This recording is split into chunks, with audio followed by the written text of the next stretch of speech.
लेकिन अगर आपको झाल मुड़ी बेचना है तो क्या कहिएगा, 12 टका दर्जन नहीं, तब आपको अलग तरीका से बोलना होगा, ए झाल मुड़ी ले ले चटपटे।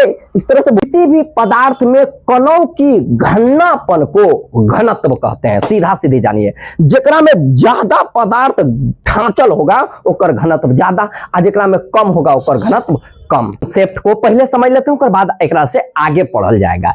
यानी कि मोल कॉन्सेप्ट होता क्या है तुरंत आपको हम समझाते हैं। जैसे देखिए सर, जैसे कि मान के चलिए, हम लोग मान के क्या चलना है, ऐसा हुई भी करता है। जैसे जैसे हम लोग कोई चीज खरीदने जाते हैं या कोई चीज बेचने जाते हैं, तो बेचने के लिए ना अलग अलग चीज को अगर बेचा जाए या खरीदा जाए तो अलग अलग तरीका से और अलग अलग जुगाड़ से उसको बेचा या खरीदा जाता है।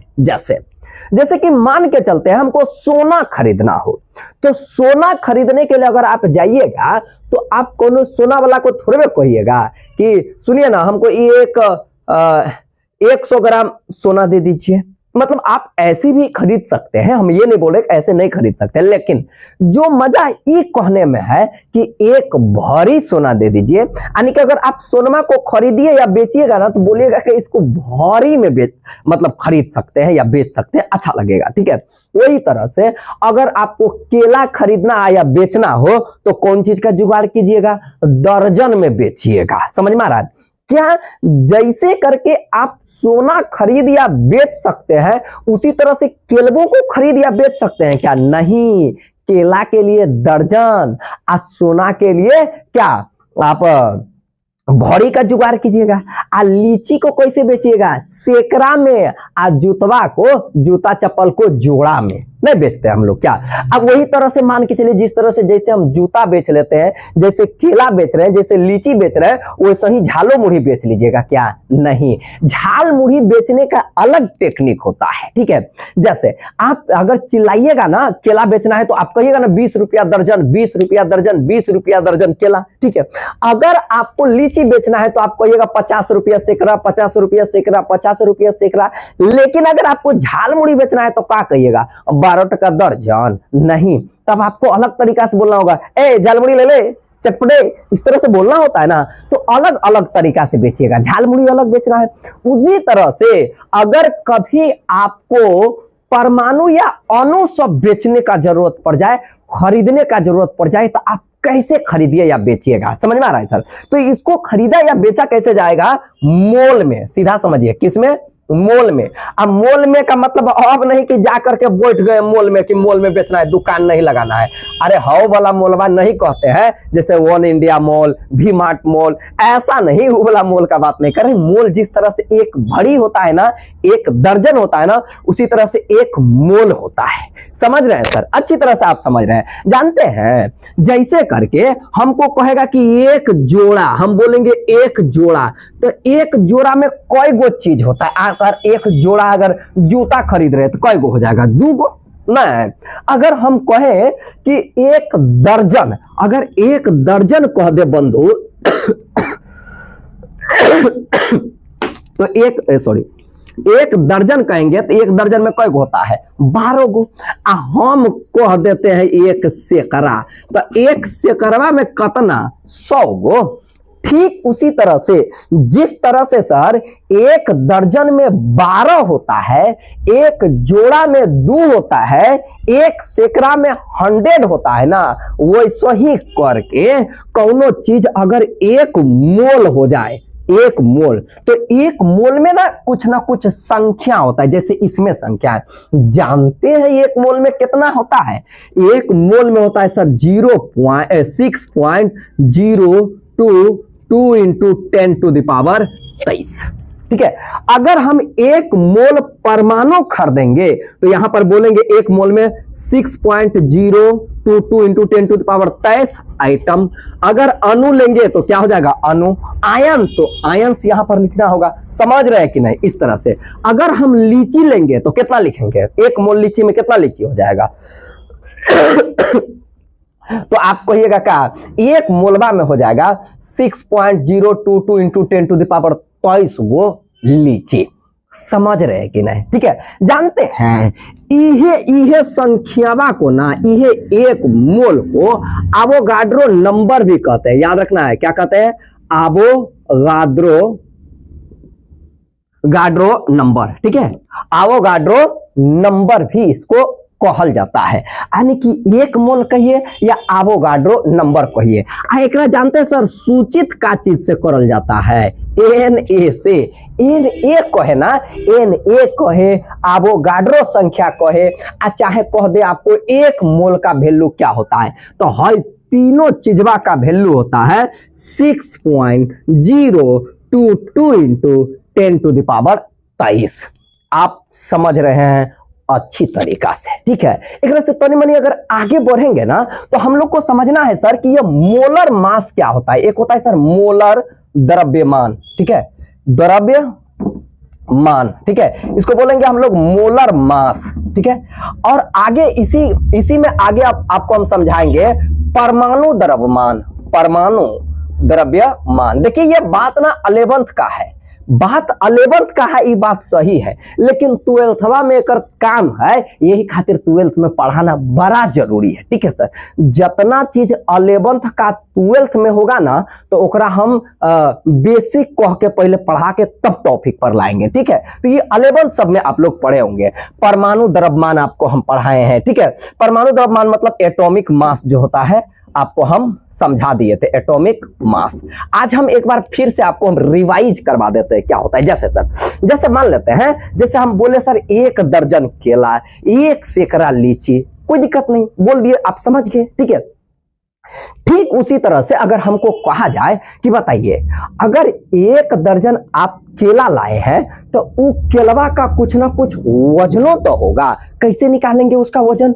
सभ्य केलवा, वो 12 केलवा को तराजू पर रख के नाप लेंगे, ठीक है। मापने के बाद जितना वजन होगा ना तो बोलेंगे ना कि 1 दर्जन का वजन जो है ना, मान लेते हैं 1 दर्जन का वजन हो गया 1.5 kg, ठीक है।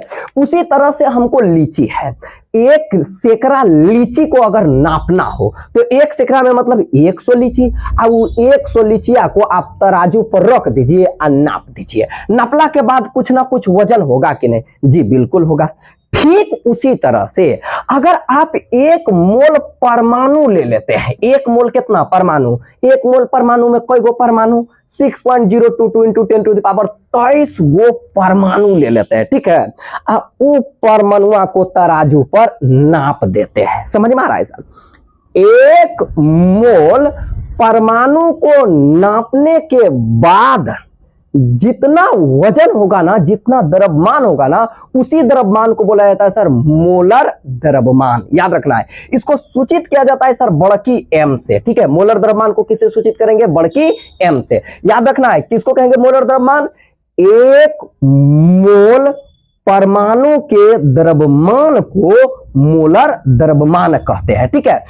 ये मोलर द्रव्यमान ना परमाणु द्रव्यमान के बराबरे होता है, यानी कि कहेगा मोलर द्रव्यमान या परमाणु द्रव्यमान तो दोनों बतवा एक ही होता है। समझ रहे हैं कि नहीं? जैसे हम आपको समझाना चाहते हैं कि यहां लिखे हैं बाबू हम Na यानी कि सोडियम, ठीक है।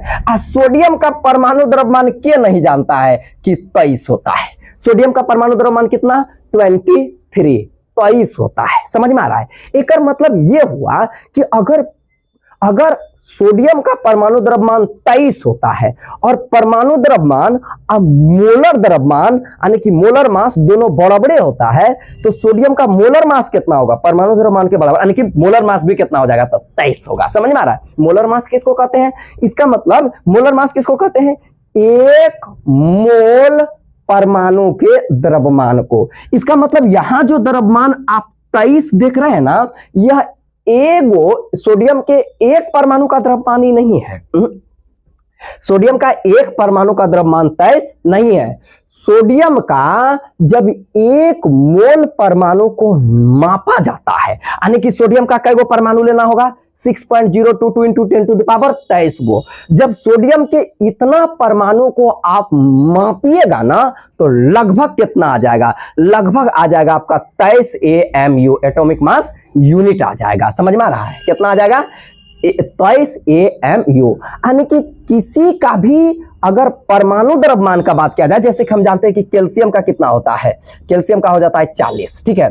तो इसका मतलब ये वो कैल्शियम का 40 द्रव्यमान नहीं है, नहीं, कैल्शियम का 1 मोल परमाणु को जमा करेंगे और ओकर वजनमा को नाप लेंगे। जब कैल्शियम के 1 मोल परमाणु को वजन को मापेंगे ना, 1 मोल को मापेंगे, तो जितना उसका वजन होगा ना, उसी वजन को हम लोग बोलेंगे मोलर द्रव्यमान या परमाणु द्रव्यमान। यानी कि अगर कैल्शियम का परमाणु द्रव्यमान 40 है तो ये वो कैल्शियम का 40 नहीं होता है। क्या वो कैल्शियम चाहिए?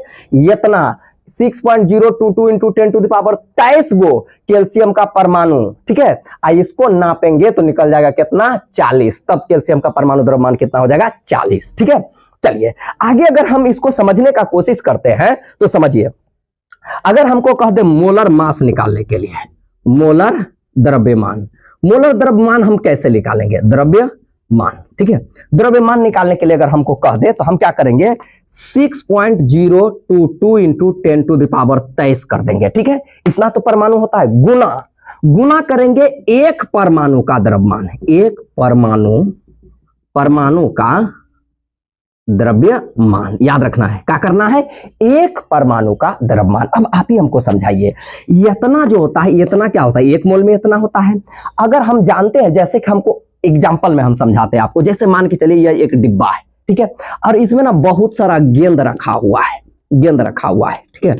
और हम कह देंगे कि बताइए आपको हिम्मत है, अगर 1 गेंद का द्रव्यमान निकल जाएगा कितना? 1 गेंद का द्रव्यमान है अगर 5 ग्राम, तो बताइए कि पूरा डिब्बा का वजन कितना होगा? जितना गेंद है उतने होगा। तो देखिए कितना हो जाएगा, 1 का 5 है तो यहां हो जाएगा 1 2 3 4 5 6 7 8 9 10 11 12 गो है, ठीक है। तो 1 का अगर है 5 तो 12 गो को निकालने के लिए क्या कीजिएगा? 12 गो से गुना। 12 से क्यों गुना किए? हम जानते हैं कि 1 का 5 है और गोलों की संख्या कितनी है? 12। 12 से गुना करेंगे तो कितना निकल जाएगा? 60।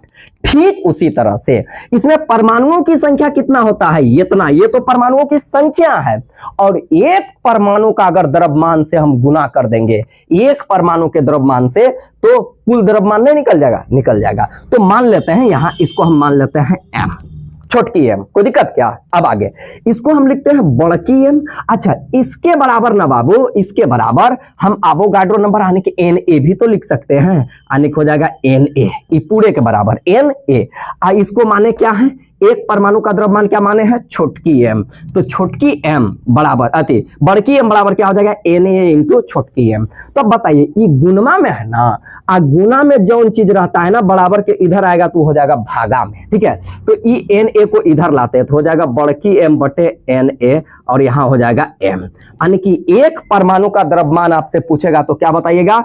मोलर द्रव्यमान। मोलर द्रव्यमान मतलब परमाणु द्रव्यमान, अब बटे Na मतलब 6 पॉइंट इतना। जैसे कि मान के चलिए हमको बोलेगा क्या कि सोडियम के 1 परमाणु का द्रव्यमान बताइए, तो बताइए 1 परमाणु के द्रव्यमान बराबर क्या जानते हैं हम लोग? सोडियम का 1 परमाणु का क्या हो जाएगा? बड़की m मतलब मोलर द्रव्यमान, अब बटे Na। बताइए सोडियम का मोलर द्रव्यमान कितना होता है? मोलर द्रव्यमान परमाणु द्रव्यमान के बराबर होता है। तो सोडियम का परमाणु द्रव्यमान कितना? सोडियम का हो जाएगा 23, अब बटे यहां पर हो जाएगा कितना? 6.022 इंटू 10 टू द पावर 23। अब एक भागा टागा दे करके ये वो निकाल लीजिएगा। समझ में आ रहा है सर? ये आपका ना डायमेंशन कैलकुलेशन में ये काम आएगा, इसीलिए हम पहले आपको यहाँ पर समझा लिए, ठीक है। तो आपको इतना में नोट सिर्फ इस पूरे ऐसे करना है, लेकिन याद रखना है कि 1 परमाणु का द्रव्यमान बराबर होता है परमाणु द्रव्यमान बटे Na, एवोगाड्रो नंबर, ठीक है। आगे हम तनी इसको मिटा करके बात कर लेते हैं घनत्व पर, क्योंकि इसमें ना डेंसिटी पर ही हम लोग चर्चा करेंगे। और डेंसिटी आपको हम पढ़ाए थे, किसी भी पदार्थ में कणों की घननापन को घनत्व कहते हैं। सीधा सीधी जानिए, जेकरा में ज्यादा पदार्थ ढांचल होगा ओकर घनत्व ज्यादा, और जेकरा में कम होगा ओकर घनत्व कम, ठीक है। चलिए आगे हम बात कर लेते हैं। तब इसको पहले हम मिटा लेते हैं, पहले इसको हम बढ़िया से लिख देते हैं, उसके बाद आप उतार लीजिएगा, और बाद इस पर जो है चर्चा करेंगे, ठीक है। चलिए